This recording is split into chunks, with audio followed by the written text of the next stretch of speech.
C'est très courant aujourd'hui d'entendre parler du rapport du religieux au politique. On voit en fait qu'il y a une recrudescence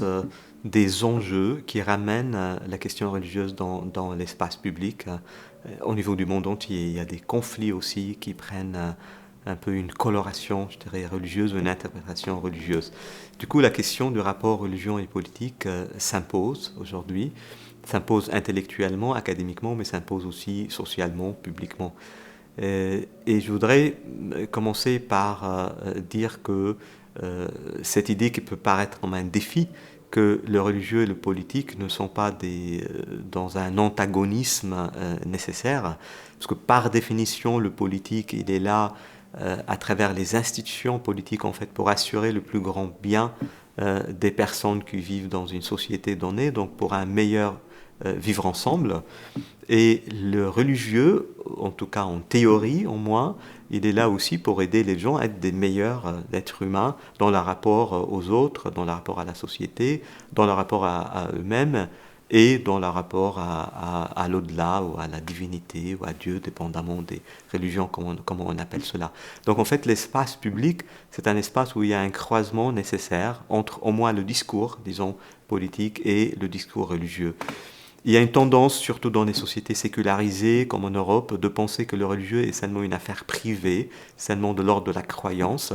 mais en réalité, le religieux est aussi un récit mobilisateur. Et c'est là où on voit, ça peut mobiliser vers un engagement éthique, social, très intéressant, mais ça peut mobiliser aussi vers une radicalisation ou un extrémisme qui devient une question grandement problématique dans nos sociétés. Et je pense que c'est pour cela qu'il faut introduire l'éthique dans cette réflexion du rapport religieux et politique et un peu déconstruire les dynamiques de pouvoir. Certes, le politique, c'est le cadre du vivre ensemble. Certes, il faut aider d'une certaine manière les institutions religieuses à travers le fait de les mettre face à leurs responsabilités, de les appeler à rendre compte en fait des résultats du comportement, que ce soit institutionnel ou individuel. Et donc l'éthique jouerait un rôle important dans ce sens-là, qui aiderait les religions à dépasser leurs propres frontières, parce que les religions représentent un marqueur en fait de frontières identitaires, mais dans leur message, elles sont appelées à aller au-delà de ces frontières-là. Et là, c'est le spirituel en fait qui vient élargir cette dimension identitaire et l'engagement éthique qui vient répondre